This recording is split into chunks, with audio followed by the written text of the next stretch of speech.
Pero nos vamos a quedar contigo, Dani, en el aeropuerto, con la llegada de Colo-Colo, pero principalmente ya con la inminente partida de Lucas Cepeda de la institución.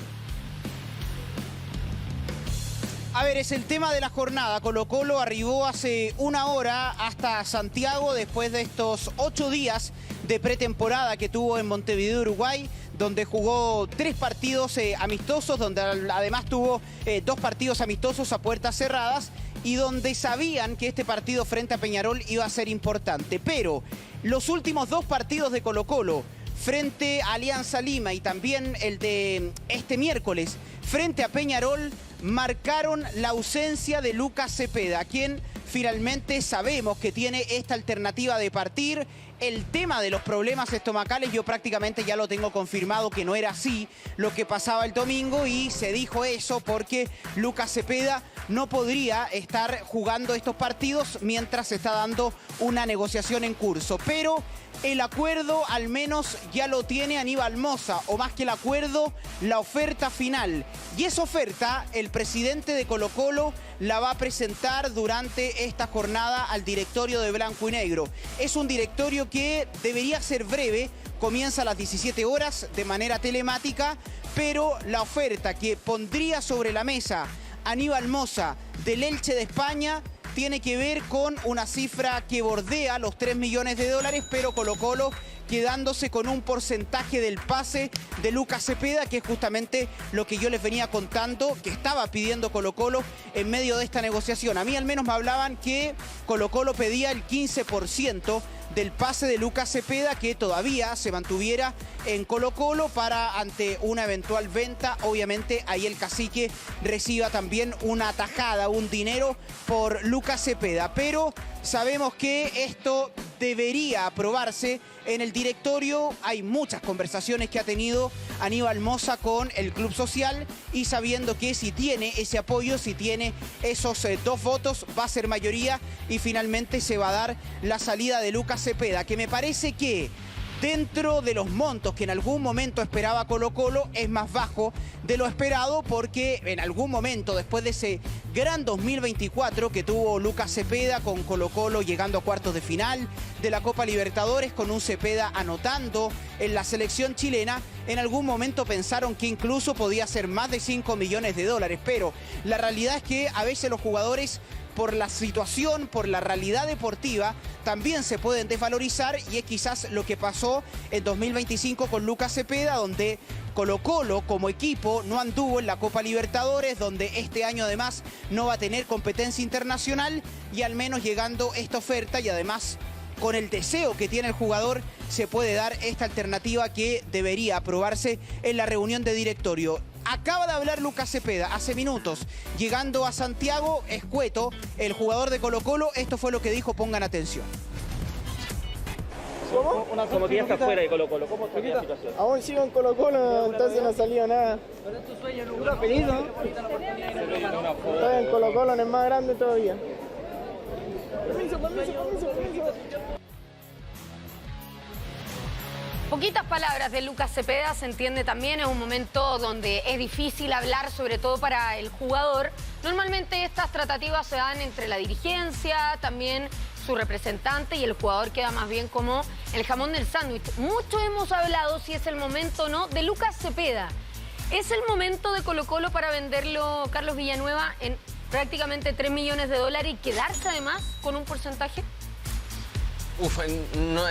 Es que pensando en la institución, en Colo-Colo, no sé si es lo más conveniente. Ellos estaban esperando más dinero, lo dijo Dani, pero para el jugador es súper bueno y súper positivo. También pensando en el estado anímico de Cepeda, le haría muy bien irse, y me imagino que si no hay humo y él no se va, yo creo que él va a quedar igual afectado anímicamente para lo que viene. Él tiene muchas ganas de salir, y para él lo mejor que puede existir en este momento es poder ir al extranjero, también en la Liga Española, que me imagino y yo lo veo que le acomodaría mucho más ese fútbol, el fútbol español.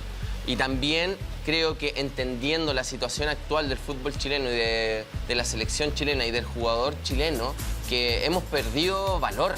el futbolista chileno se desvalorizó. Entonces, por lo mismo. Lo dijo Loyola el otro día. ¿Ah? Lo dijo Loyola el otro día. Claro, entonces lamentablemente los clubes también se ven afectados, que Colo-Colo que pensaba como mínimo 5 millones de dólares, pero la actualidad de Colo-Colo, la actualidad de la selección chilena, lamentablemente dice todo lo contrario, y yo creo que es una oferta bastante buena y creo que tienen que dejarlo ir, lo tienen que dejar partir y ojalá así sea. Ese es el punto. Perdón, Dale, es que yo también comparto, para mí Lucas Cepeda vale mucho más. Yo creo que lo que mostró en Colo-Colo, no precisamente la temporada pasada, pero el año anterior, lo que mostró la selección chilena, es un jugador bastante más valorado, creo yo, podría ser más valorado en el mercado. Sin embargo, hoy en día el presente es así. No sabemos si va a haber otra oferta caro, y por lo mismo, hoy en día, con 3 millones de dólares, yo creo que Colo-Colo ya está con las manos atadas, ¿no? Y un porcentaje del pase, ¿no? Además. Es que eso es fundamental porque de hecho Colo-Colo todavía tiene el porcentaje del pase de Damián Pizarro, tiene un porcentaje del pase de Vicente Pizarro.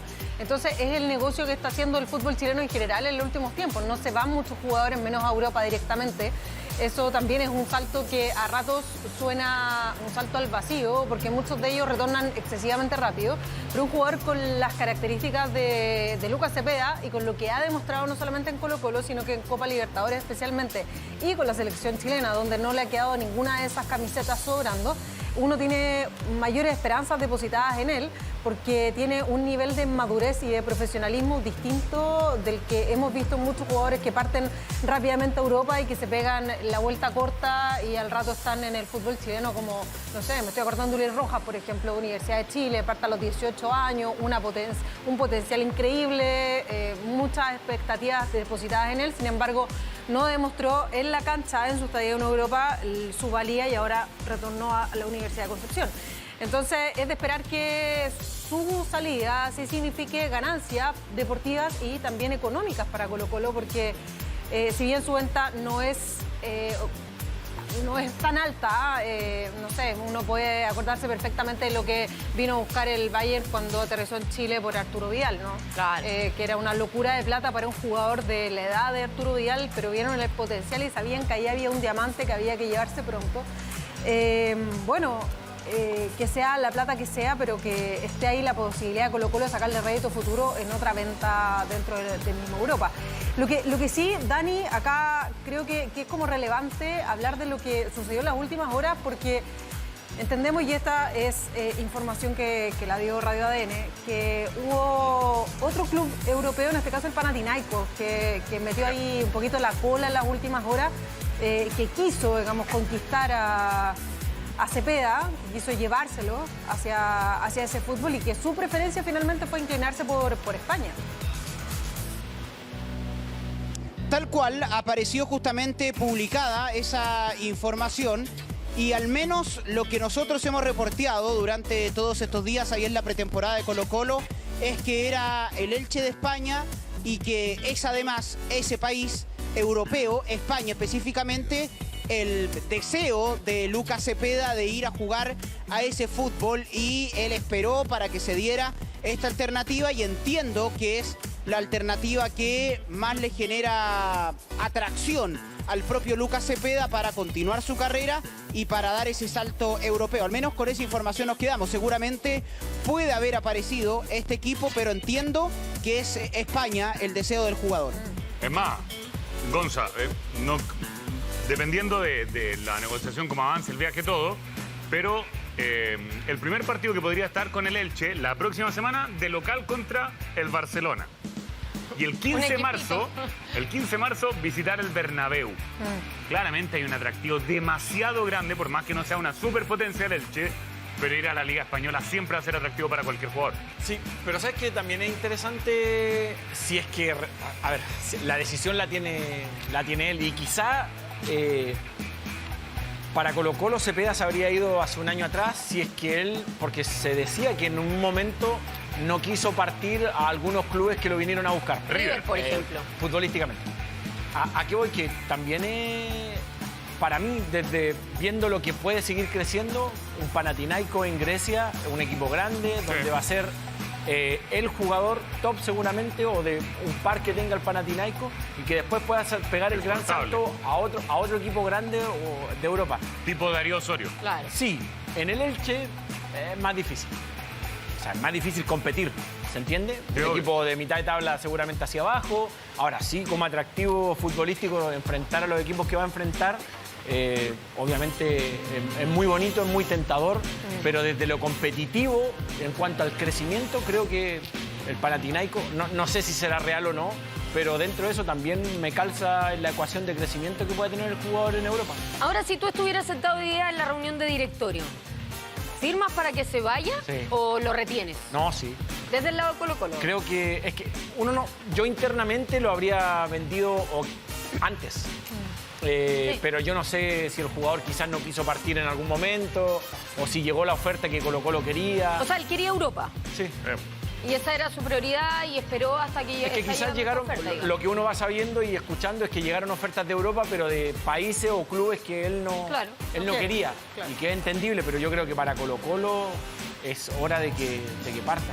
O sea, al final no era Europa, sino que era una liga específica y en ese caso la española la que a él más la traía, que eso también es súper válido. Totalmente. Elecciones muchas veces, no solamente del jugador, sino que también familiares que acomodan, digamos, a su entorno. Entonces, claro, hay muchas cosas que terminan cuajando y terminan decidiendo e inclinando la balanza por una u otra alternativa. Pero ya Colo-Colo, pensemos a ver lo que hizo con Cepeda. Colo-Colo hace 2 o 3 años atrás ya, estamos en 2026, me parece que fue el 2023, adquiere el 50% de la carta en un momento en que fue ampliamente criticado. De hecho, hoy día le preguntaron, Dani seguramente está ahí, a Morón, ¿no? Por esa situación, porque fue como Lucas Cepeda, de Wanderers. ¿Qué viene a hacer a Colo-Colo? La B. Porque, sí, de la B, digamos, un jugador que no venía metiendo mucha bulla en el campeonato interno. Adquiere la mitad, $500.000 en ese entonces. Sí. Le resta el otro 50, le queda a Santiago Wanderers y Colo-Colo un año después, ya viendo el rendimiento del jugador, lo compra en un monto bastante mayor, pero aún así creo que pagó 1.5, le está sacando prácticamente $1 millón con esta venta solamente. Así que también, pensando que no es un jugador de casa, que tú mismo criaste, es un muy buen negocio el que está haciendo también. Dani, ¿cuánto es el porcentaje con el que se quedaría Colo-Colo? A ver, lo que a mí me decían es que Colo-Colo estaba pidiendo el 15%. Eso obviamente se tiene que ratificar en la reunión de directorio, pero lo que yo entiendo es que Colo-Colo estaba pidiendo mantener el 15% ante una eventual futura venta que también Colo-Colo pueda recibir. Dani, y dentro de los trascendidos que han existido con todo esto está un posible intercambio con Matías Dituro. ¿Qué se sabe de eso? Mira, yo sabía que Matías Dituro era una alternativa real en algún momento en Colo-Colo. Yo por el momento no lo tengo cerrado porque también Colo-Colo en paralelo ha hecho averiguaciones por Ignacio González de Everton, por Sebastián Pérez de Palestino. Entonces entiendo que era atractivo en algún momento lo de Matías Dituro, pero también durante esta semana, ahí en la concentración de Colo-Colo en Montevideo, me decían que desde lo económico Dituro era más difícil para Colo-Colo, tomando en cuenta además que hoy la billetera está más chiquitita, no hay tanto para invertir. Economía de guerra. Y hoy día solamente se va a hablar de Cepeda, o también existe la posibilidad que se hable porteros, sean otros candidatos. El tema principal es Cepeda. Yo hice esta misma pregunta en la mañana y me decían tema principal Cepeda. Si es que se habla lo del arquero es porque seguramente ya puede estar algo avanzado, pero yo repito que se han hecho durante toda esta semana averiguaciones por el tema arquero. De todos modos, lo que pasó en el partido de este miércoles frente a Peñarol, creo que también es una señal, es un levantamiento de mano de los jóvenes de Colo-Colo, porque jugó Gabriel Maureira, que es un arquero que debutaba en Colo-Colo, que hace mucho tiempo está en las series menores, que fue también convocado en el Mundial Sub-20 que se disputó el año pasado en nuestro país, no fue titular, eso es cierto, pero es un arquero que tiene muchísima proyección. También está Eduardo Villanueva. Entonces, después del partido, algunas personas me decían, bueno, ahí está la respuesta a la búsqueda de arquero. Hay arqueros, está bien, no es quizás la experiencia o la jerarquía que tiene Fernando de Paul para pelear de igual a igual el arco, pero si Colo-Colo quiere darle tiraje a la cantera, hay arqueros. Sí, pero Dani, ¿no se supone que en la estructura, el ordenamiento de los arqueros de Colo-Colo, Maureira debería ser el tercero en la línea? Claro. ¿No tendría que haber ingresado Villanueva en ese caso? Debería ser el tercero, Maureira de hecho es el tercer arquero, pero acá yo creo que también puede haber algo que es dudoso, porque aparece también la información que Eduardo Villanueva podría entrar en una negociación con Palestino por Sebastián Pérez. Y por eso me decían, ojo, que ayer Villanueva no haya jugado puede ser una señal. El tema es que hoy, hasta esta hora, al entorno del jugador, nadie le ha dicho nada de un eventual cambio o que vaya a préstamo o que podría ir a Palestino. Nadie. Ahora, Sebastián Pérez, digamos, le puede hacer perfectamente la pelea y meter muchísima presión a De Paul, Carlos. Es un muy buen arquero. Sí, un muy buen nombre. Muy buen nombre. Quedó demostrado también la temporada anterior que tuvo... Más allá de la lesión, perdona que te interrumpa. Sí, lamentablemente tuvo esa lesión en un entrenamiento que no pudo terminar la temporada, pero lo que hizo el año pasado tampoco fue algo nuevo, porque lo viene haciendo temporadas anteriores. En Católica, lamentablemente, no pudo tener un rendimiento tan alto como para quedarse con el puesto y mantenerse allá, pero es un muy buen nombre para que De Paul sienta una presión, porque siempre cuando la competencia es alta, los rendimientos individuales también suben, entonces eso es muy positivo.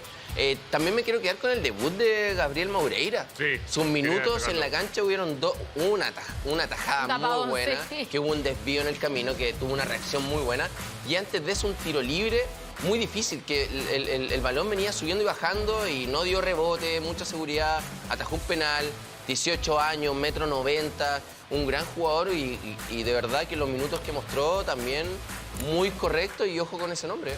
Y son buenas oportunidades también. Sí, o sea, así apareció también Guilier, así apareció también Bernedo, Gonzalo. Importante por lo menos lo que mostró el chico Maureira. Vamos a ver si lo dejan o no, como el segundo arquero en este caso. Pero ya por lo menos decir, mi debut respondí. Y de buena manera. Ahora, hay un tema, y que lo veíamos con la Caro recién. Con todo el respeto, ¿quién es el segundo arquero de Palestino si se llega? Sebastián Salas. Sí. Palestino no gana. Lo renovaron. A mí me llama la atención lo de Villanueva, porque a Sebastián Salas lo renovaron este año. Y era el segundo arquero durante la temporada pasada y no... Pero no sé si se va a quedar de uno. Exacto, un gran negocio para Palestino, el que pueda partir Sebastián Pérez. Yo sé que existe el interés y todo. Pero ahí hay un tema también para su salida, ¿no? de Palestino. Sí, o sea, no es menor, digamos. Hay que ver qué pasa finalmente, Dani, y si es que es tan cercana esa posibilidad de que pueda llegar finalmente a Colo-Colo Pérez. Y de todos modos, Colo-Colo ya está contra el tiempo, definitivamente, porque con lo que va a pasar con Lucas Cepeda, se abre un puesto que estaba ya cerrado, pero hay que ir a buscar al reemplazante de Lucas Cepeda, o al menos esa es la intención. Y también en paralelo está el tema de la búsqueda del arquero. A Colo-Colo le queda una semana para cerrar a un arquero chileno, porque si es que un arquero ya juega el próximo fin de semana en la primera fecha de la Liga de Primera, ya no va a poderlo contratar Colo-Colo. Entonces, desde ese punto de vista, claramente que hay premura, hay apuro, y Colo-Colo tiene que intentar rápidamente durante estos días ya cerrar a su arquero, que vamos a ver con todo este escenario que va a cambiar, continúa siendo prioridad, porque me parece que con la salida de Cepeda, ahora la prioridad va a ser buscar a ese reemplazante. Colo-Colo tiene que buscar a un futbolista que venga por Lucas Cepeda y utilice ese lugar. Sí, es que ayer a mí me quedó dando vuelta, porque los entrenadores cuando hablan ocupan minuciosamente y se fijan en cada palabra que utilicen, y él hablaba cuando le preguntaban por refuerzos de la zona media. ¿Podría perfectamente Colo-Colo abrir esa ventana? Porque él también ha sido insistente en que el libro de pases todavía está abierto, que pueden haber movimientos, ya sea de salida o de entrada al equipo. Sí, mira, la información que yo tengo es que obviamente a Fernando Ortiz le gustaría reforzar más el equipo y él lo dijo.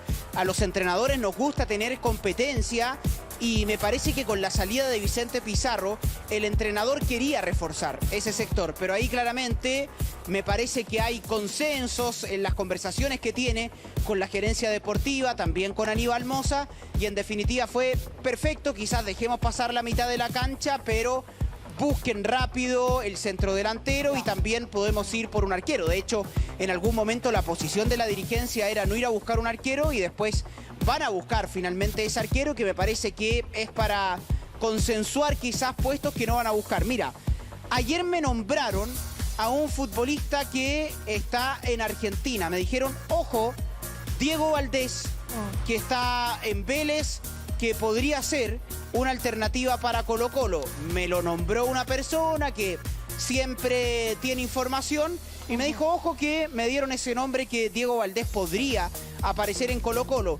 Y creo que también entra en la lógica de un jugador que puede estar al medio, pero también es un jugador que puede estar cargado sobre una banda en la posición de Lucas Cepeda. No son las mismas características ni condiciones, pero perfectamente podría calzar. Pero sí, está lo que pasa es que hay otro nombre. perdón, ¿está Colo-Colo en condiciones de pagar a un jugador como Diego Valdés? O sea, debe ser carísimo.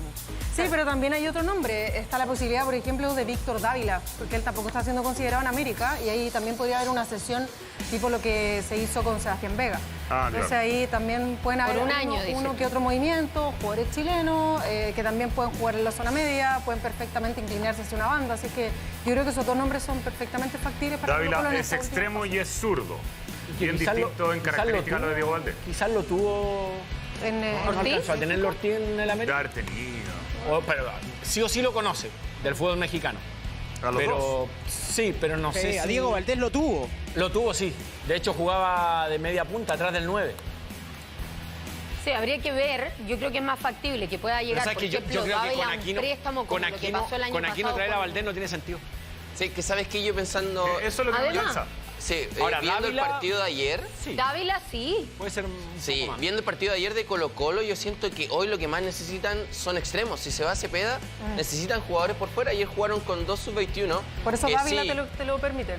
Dávila sí, Dávila como que sí me cuadra un poquito más, pero ayer que jugó Hernández, que jugó Marchand, siento que todavía para Colo-Colo y pelear el título, todavía no pesan mucho en el juego, en el último tercio, en el ¿No último les alcanza pase. con ellos? No, yo creo que no, Sí, son buenos jugadores para seguir proyectándolos, pero todavía les falta un poquito más para ser un Colo-Colo contundente, un Colo-Colo que pelee el título esta temporada, porque sí, llegaban hasta el último tercio, pero por las bandas era como que siempre faltaba la chaucha para el peso. De hecho, te diría que Riquelme muchas veces estaba más arriba inclusive que Marchand. A rato fue más puntero que Marchand. Es lo que pasaba, lo que hablamos con Matías Fernández, también tan instalados muy arriba los dos laterales. Era muy curioso aquello. Cuando más daño hacen apareciendo más que fijos. Era curioso. Estaba viendo recién, solamente dirigió a Valdés. No dirigió a Dávila, pero lo enfrentó en el fútbol En el mexicano. fútbol O sea, mexicano debe lo conoce muy bien. Y me parece que si es por características de reemplazo de Lucas Cepeda, debiera ser Víctor Dávila. Debiera de ser este jugador, Dani. Bueno, vamos a ver. Ahora, ¿cómo ha sido el análisis, el balance, lo que hablábamos previamente, Dani? 5 amistosos, 3 derrotas, 2 empates. ¿Cómo se analiza el presente del Cacique? Mira, hay una sensación positiva. Antes, eso sí, te propongo que vayamos con la palabra de Fernando Ortiz y también de Daniel Morón, porque hablaron durante las últimas horas sobre esta eventual salida de Lucas Cepeda. Ustedes hablaban al inicio. Daniel Morón, en su gerencia deportiva, fue quien apostó, en ese entonces estaba Jorge Almirón, por la contratación de Lucas Cepeda, un futbolista que venía de Santiago Wanderers, del ascenso, que venía de disputar un torneo preolímpico con la selección chilena, que en ese primer semestre de 2024 prácticamente no tuvo participación. En la parte final aparece en ese encuentro frente a Cerro Porteño, anotando en la Copa Libertadores, y después ya en la segunda parte del año se convierte en un futbolista clave y además nominado a la selección chilena. Sobre Cepeda habla Ortiz y Daniel Morón. Creo que el directorio está esta tarde creo que tiene una reunión y va a tocar muchísimos temas, uno de lo de Luca, pero lo dije yo, primero de un ser humano. Creo que hoy Luca atraviesa una situación que ya ha sido reiteradas ocasiones, él está tranquilo y seguramente van a tomar la mejor decisión para él y para la institución. ¿En lo futbolístico le genera algún prejuicio la salida de él? Es un jugador importante como la gente que se ha ido. Bueno, sin duda que sí, lo de Lucas, nosotros cuando fuimos a buscarlo a Wander, era un jugador promisorio, un jugador que venía siendo titular en la segunda división y pensamos en que él tenía cualidades que podían llegar a esto, a lo que al final de cuentas encontramos. Seguramente que va a ser una pérdida importante, como fue lo del Bicho Pizarro en su momento, bueno, pero a veces los jugadores cuando crecen necesitan ya otros espacios y Colo-Colo también está dispuesto a eso. Ahí está la palabra de Daniel Morón y la postura también de la gerencia deportiva, por eso sabemos que durante esta tarde debería quedar sellada la salida de Lucas Cepeda. Ahora sí, vamos a lo futbolístico, porque se ratifica lo que contábamos ayer y este cambio de sistema que probó Fernando Ortiz frente a Peñarol. Línea de 4 en el fondo. Buen rendimiento de los defensas centrales de la pareja uruguaya, conformada por Javier Méndez y por Joaquín Sosa. Ojo de paso, se ratifica, se confirma esta sanción que tiene que cumplir Méndez en 2 partidos, que no va a poder estar. Sanción de Javier Méndez que arrastra desde el fútbol uruguayo. Pero queda una muy buena sensación, sobre todo también sobre Joaquín Sosa, que es un futbolista fuerte, pero que también tiene buen pie y a Colo-Colo le da esa salida limpia, que es algo que desde el año pasado estaba buscando el propio Fernando Ortiz. En la mitad de la cancha estuvo otra vez Arturo Vidal en ese sector. Víctor Felipe Méndez fue uno de los puntos altos de esta pretemporada de Colo-Colo. Y después en la delantera Ortiz probó con Maxi Romero, que fue titular, que prácticamente le llegaron muy pocos balones. Participa, eso sí, en el gol de Méndez. Y después por las bandas prueba futbolistas jóvenes con Hernández por la derecha, Leandro y también Marchán. Eso fue lo que prueba Fernando Ortiz en este partido y al menos con toda la gente que pudimos hablar quedó muy tranquila, quedó muy conforme porque era un rival, Peñarol, importante, es un rival que se arma para competir siempre en instancias finales de Copa Libertadores, de Copa Sudamericana, y Colo-Colo pudo competir, más allá que sabemos son partidos que recién dan el puntapié inicial a esta temporada. Habló Ortiz sobre el rendimiento, sobre esta pretemporada, sobre qué le pareció el partido. Esto dijo el técnico de Colo-Colo. Sí, realmente me gustó el equipo. El equipo no pierde ese ADN que tenemos con este sistema. Ha sido intenso en el primer tiempo. Me gustó mucho en líneas generales. El segundo tiempo, si bien pusimos otro sistema, y también me gustó luego la definición por penales, algo que no había visto nunca ni en mi carrera como jugador ni como técnico, pero bueno, se pudo sacar adelante y me voy satisfecho de esta serie de amistosos que tuvimos en Uruguay. El entrenador tiene que tener la tranquilidad y el equilibrio, donde tiene que saber que para estos partidos son estos amistoso donde uno tiene que probar, insistir, trabajar. Entiendo a veces el hincha que quiere ganar en todos los partidos, pero es necesario a veces rotar situaciones para que no me sorprenda el día de mañana en el torneo. Más allá de los resultados, si fue empate, triunfo, derrota, en el funcionamiento, ¿qué te gustó más, Carlos? ¿La línea de 3 o la línea de 4 que mostró Ortiz en estos amistosos? No, claramente lo que hicieron ayer, la línea de 4, que es la formación que venían usando también en el torneo anterior, se siente mucho más cómodo. Colo-Colo también, al haber más jugadores en el medio campo, también se hacía con el balón y tenía más opciones de pase, que de verdad que lo hicieron de buena forma, que encontraban los espacios, llegaban al último tercio, y ahí le faltó un poquito más de claridad a Colo-Colo, pero yo creo que esta es la formación que va a utilizar Ortiz esta temporada, pero como él lo había dicho anteriormente, los primeros 2 partidos usó la línea de 3, pero para poder tener opciones y para que no sea algo muy nuevo para el equipo y que tenga más o menos la idea, porque dijo que algunos partidos iba a necesitar quizás usar esta formación. Me gustó también la pareja de centrales uruguayos, de verdad que es un punto muy a favor para Colo-Colo.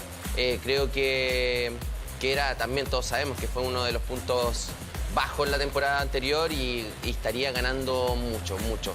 Creo que dentro de todo es muy positivo estos 3 partidos amistosos, los televisados, para Colo-Colo, porque también muchas veces estos partidos amistosos, sí, lo dice Ortiz, son los resultados, pero aquí fueron 3 resultados muy parejos. Algunas veces en torneos amistosos o en partidos de preparación pierdes de mala forma, claro, te ves muy mal y que ya comienza el año con muchas críticas. Esto no lo fue. Ayer estuvieron a segundos de ganar el partido, sí, teniendo el balón en ataque, una pérdida, balón largo, los pillan mal parados, cosa a mejorar. No puede pasar que en el último minuto de contraataque te empaten el partido. Ahora, un tremendo pase. Sí. O sea, el pase no, es obviamente, pero también hubo un error defensivo, sí, entre el sí, central y el lateral, que no tomaron de buena forma al delantero de Peñarol, pero creo que fue muy positivo estos 3 partidos de Colo-Colo. Los resultados no te aseguran nada, ya lo hemos hablado, pero Thiago Núñez el año pasado en Uruguay la rompió. Jugó muy bien esa Católica, sí, y claramente en el campeonato no fue así. Ahora, Gonza, comparte lo que dice Carlos, línea 4. Pensando en Vidal, por ejemplo, ¿más de volante o te gustó más su rol de líder? Yo creo, a ver, el equipo se vio mucho mejor ayer. Ahora me gustaría ver la línea de 3 con Méndez, o sea, jugando Méndez, Vidal y Sosa. Porque claro, no han jugado en la línea de 3. Claro, buen punto. Claro. Ahí yo creo que con Méndez gana mucho. Ganó mucho con Sosa, igual tiene buen pie, central zurdo. Entonces rompe también línea Sosa. Sí, me gusta ir a la... una mala. No es malo quizás que con línea de 3 lo veas, pero no sé, yo creo que Colo-Colo está hecho para su formación, tiene que ser con línea de 4, por lo menos defensivamente. Igual se entiende, yo creo, la salida de Méndez a propósito de lo que decía Dani, que va a arrastrar el castigo del fútbol uruguayo y que por ende tenía por lo menos 45 minutos a disposición de la dupla defensiva que tendría que salir el primer partido frente a Limache. Villagra Sosa. También Correa también está suspendido el primer partido, ¿no? Y por eso jugó Romero, digamos. ¿Y Romero? ¿Les gustó? ¿Qué les pareció los minutos que estuvo en cancha? Poco, pero interesante porque tuvo una buena incidencia en el gol, digamos. Aparte que yo valoro principalmente esa pelota al vacío que pone Fernández. O sea, sí, creo que esas jugadas se ven demasiado poco. Ojalá se multiplicaran un poquito más. Le marca muy bien el pase Romero. Sí. Romero es como que indica, digamos, la posición a la que va. Él para, observa su entorno y se ve la pelota para que Méndez llegue desde atrás. Me pareció en ese sentido interesante el movimiento porque también se genera en base a 2 de los refuerzos de Colo-Colo. Y si tú te fijas bien, ese movimiento que hace Maxi Romero, que es la diagonal, que le terminan dando el pase, pero si no le dan el pase a él generó un espacio, al segundo palo estaba entrando Riquelme solo. Entonces, lo muy bueno que tiene Romero es estos movimientos al espacio, que si no se la dan también genera espacios para los compañeros. Entonces, muy positivo a mí. Sí, no tuvo mucha participación, no recibió muchos balones cerca del área como para poder definir, pero lo que él tiene son todos estos movimientos que van generando espacio incluso para los compañeros y no para, siempre está haciendo movimientos y eso es muy, muy positivo. Riquelme queda por sobre Wimber Gonza, ¿o no? En estos amistosos por lo menos. Me gusta, creo que puede ser una buena opción para... A ver, el año de Wimber el año pasado no fue bueno como fue de mucho en Colo-Colo, claro. Pero sí, una buena opción, gana un nombre Colo-Colo. Estaba viendo el gol que le hacen al último minuto lo había visto, pero quería ver. Sí, yo creo que sí, me gustó lo que hizo, más allá de que pueda cometer errores, obviamente es parte de... Jugó muy poco ¿sí? Este año y medio en Colo-Colo. Muy poco, pero obviamente se tiene que hacer jugando y los minutos que ha tenido creo que han sido buenos. Pero pareciera que con Ortiz va a tener más oportunidades. Desde que llega, como que le ha tratado de buscar espacio y momentos. Sus características como jugador son más ofensivas, sí. Son como para ir a buscar los partidos. Riquelme sí, te entrega mucho. Claro, pero en la fase defensiva le cuesta un poco más. Yo creo que Wimber e incluso Ulloa están sobre Riquelme en lo defensivo, en la marca. Sí. Pero pasa todo el tiempo, tiene ese timing también para ir a los espacios. El cuando más destacó en Everton era con línea de 3. Lateral volante. Igual, la participación de Méndez más allá del gol me pareció por lejos lo más a destacar de la pretemporada de Colo-Colo, Sí. de los partidos. Creo que él se anota como titular fijo en la zona media de Colo-Colo. Me pasó que el primer tiempo sentí que Méndez era el que estaba más libre, que por momentos parecía que estaban 2 y 1, que era Vidal y Alarcón muy cerca de Vidal todo el tiempo y Méndez libre porque de repente aparecía por la izquierda, por derecha, como que él tenía la función más de mixto y de pisar al área y más creativo que Vidal y Alarcón en ¿El estos box to tres. box dices tú? Box to box. Box to box. Oye, hay una patadita a Alarcón a los 6 minutos que con VAR quizá De era... una Vidal, de una que Cambia la historia, sí. le devolvió Vidal. No, si igual se dieron. Ah, Se dieron No, pero sí, al final Sí. el manotazo fue a Villagra, ¿no? A Villagra le llegó Villagra, un Villagra. manotazo. Villagra no respondió, pero No, sí, pues Villagra fue a pecharlo con los brazos abajo. Y el otro, tac. Bueno, y la pelea del final. No, Esa. no, Esa. pero es que lo agarraron a Villagra. Yo creo que si lo llegan a soltar, el mangazo que le hubiera dado. Sí, pues pero queda es que con todo. Le pegaron él dos. quedó así de bravo porque le llegó. Sí, no, sí lo vi. Sí, pues sí le pegó feo, digamos, pero bueno.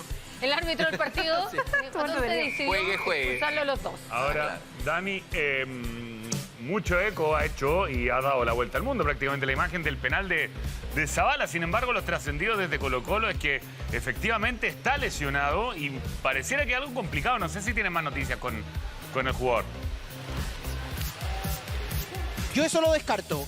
Al menos lo que pude preguntar durante esta jornada es que efectivamente tuvo un golpe y un golpe fuerte en el partido. De hecho, si no me equivoco, porque seguí la jugada, es cuando Zabala recién ingresa a la cancha. Él tiene un choque con el lateral izquierdo y de hecho el jugador de Peñarol queda tirado, pero tiene un choque y Zabala queda muy comprometido en la zona de la rodilla.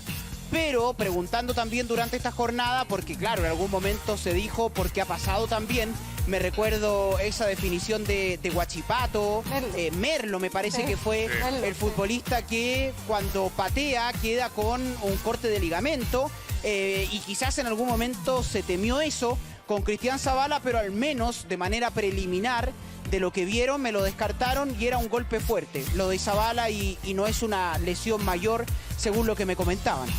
Bueno, una buena noticia, Es que si digamos. hubiese estado lesionado, perdona Nala, pero si hubiese estado lesionado, lisa y llanamente no patea. No Era era. así de simple. No era. Quedaba la Menos en un partido amistoso, digamos. Pero no sé si queda alguien más que el Da la arquero. instancia. No queda nadie más que él. Creo que iban solo queda el 9. arquero. Solo... Estaba el arquero, sí. No, ¿quién fue el décimo que...? Él. No, porque él lo falló. Después Colo-Colo anotó otro y se le fue al de Peñarol. Que fue Ulloa, ¿o no? Ulloa, claro. Ulloa vino después de Zabala, sí. Ulloa. Sí. Ulloa, Fue después Sí, tiene de porque Zabala. para ganar el partido tenías que anotarlo. Sí, tiene razón. Sí. Tiene razón. Pues están ¿Sabes dados. qué? Me recordé a Merlo. Merlo creo que se lesiona celebrando. Celebrando. El que Salta. remató con Sí. el ligamento cruzado cortado Seba fue Seba Leighton en una definición de primera vez con La Serena. Sí. Sí, ¿Ese del Estadio Nacional? Estadio Nacional. Sí. Sí, pues yo Yo creo estuve, que- yo estuve ahí y le pregunté a Seba Leighton ¿por qué seguiste jugando? ¿Por qué pateaste? Porque me dijo, me quedan 8 meses sin jugar, ¿cómo no iba a celebrar? También es cierto. Era una linda mirada, Es ¿no? una buena explicación, pero claro, uno sintió en ese minuto, o sea, aparte que no le pega fuerte, No. le pega de verdad muy, muy blando. Yo creo que es de los peores penales que yo he visto. Tampoco llevo tantos años viendo fútbol. Pero no, es que de verdad que le pega como con el diario, no importa, está bien. Muy suavecito, la pelota prácticamente llega dando botes al arquero. Sí, Es como le da un bote antes. cuando uno en el parque ve a un papá con un niño pegándole el niño el penal al papá, digamos. Entonces fue muy extraño y no hay un movimiento raro en la pierna como para que uno diga efectivamente trabó el pie al pegarle a la pelota, se dobló la rodilla. Yo siento que fue más que le dolió el orgullo, digamos, y es entendible, porque a nadie le gustaría que se le fuera un penal así. Yo lo vi rengueando cuando termina el partido, pero no, así como para ser atendido así, claro, era para volverte a la mitad de la cancha y ahí que te vean, te atiendan. Fue como raro el contexto. Ahora, De hecho, se fue al camarín antes, cuando todavía se estaba disputando la tanda. mira, qué buen detalle. Y aparte que pateó y luego caminó. Sí, po. Sí, Y y caminó luego bien. sí, Caminó bien y luego se lanza al piso. Entonces No, sí es muy extraño. Porque teniendo una lesión de rodilla, Carlos Gonza, patear fuerte quizás no es lo recomendado, ¿no? No sé, y por eso quizás prefirió eso, ¿o no? Sí, seguramente. Es que lo que pasa es que Yo tuve ligamento cruzado cortado y yo creo que cada uno tiene diferentes síntomas. Algunos pueden hacer más cosas que otros, porque yo recuerdo que cuando me corté el ligamento cruzado no podía parar. Pero hay otros que pueden seguir jugando. Sí. Entonces es súper relativo del dolor que tengas tú y lo que te permitió. Claro, pero si fue en la primera jugada o pudo jugar 10, 15 minutos más con el dolor en la rodilla, no sé. Una contusión es un golpe, sí. Más que eso, digamos.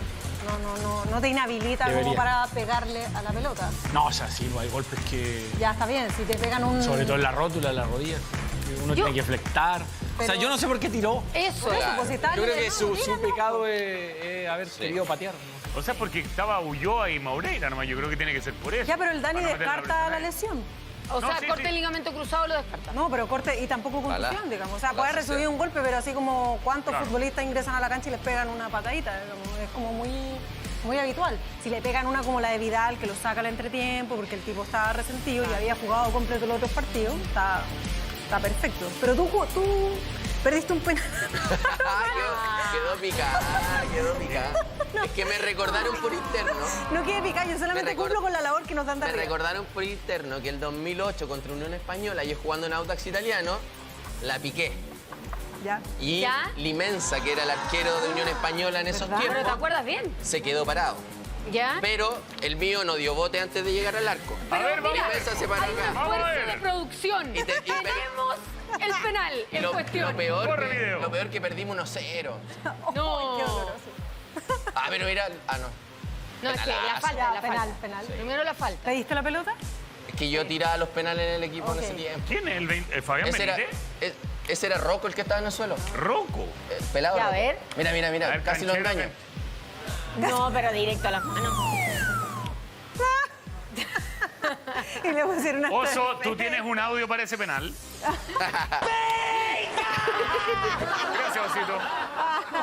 Ya, pero no se quejó de que le dolía la rodilla, mira. ¡Qué bruto! Mira, deberían haberlo repetido. Con Barça nula, sí. Sí. ¿Quién era ese arquero? Se adelantó. Limensa. Ah, Limensa. Sí. Oye. Ya, ¿podemos cambiar de tema, por favor? Pero está buena la imagen. El penal de Zavala fue el sexto. ¿El sexto? ¿De 18? No, como 18. No, sí, patearon De 9. Sí. 9. No, 10 patearon. No. ¿9? No, si patearon más. Entonces no quedaba Ulloa y Maureira. No, quedaban más. Pero estamos hablando de Quedaban más jugadores. Solo los de Colo-Colo. Ahora, la única diferencia entre el penal de Zavala y el penal de Carlos Villanueva es que este era por los puntos, este era más importante. ¿Cierto, Carlos Villanueva? Y sí. ¿Qué voy a hacer? Oye, pero yo hice... ¿Puede mostrar los 3 de picotón que hice anteriormente a ese? No, muestran las malas nomás. Ahí no hubo fuerza de producción. Ahí se acabó el esfuerzo de producción. Hasta ahí nomás llega. Llega para las malas. Pero bueno, parte del recuerdo también. Ahora, Dani, la buena noticia. Dentro de lo malo para Zavala es que no es una lesión grave, es que va a poder estar presente, digamos, en la temporada bien, de buena manera para Colo-Colo. Tal cual, y eso claramente es una buena noticia. De todos modos, me parece que lo tienen que evaluar cuando vuelvan a los entrenamientos, pero de manera preliminar, al menos me decían esa información. De todos modos, Colo-Colo el sábado, a puertas cerradas, va a tener un partido amistoso al mediodía frente a Deportes Recoleta. Esa debiese ser la última práctica de fútbol que tenga Colo-Colo antes del partido frente a Deportes Limache del próximo sábado, 31 de enero a las 12 del día en Valparaíso frente a Deportes Limache, en la primera fecha de la liga que ya comienza. Muy bien, y ya viene la reunión de directorio blanco y negro, así que cualquier cosa nos está llamando. Dani Arrieta con toda la información de Colo-Colo. Un abrazo, amigo. Nos quedamos atentos. Abrazo. Chau, chau.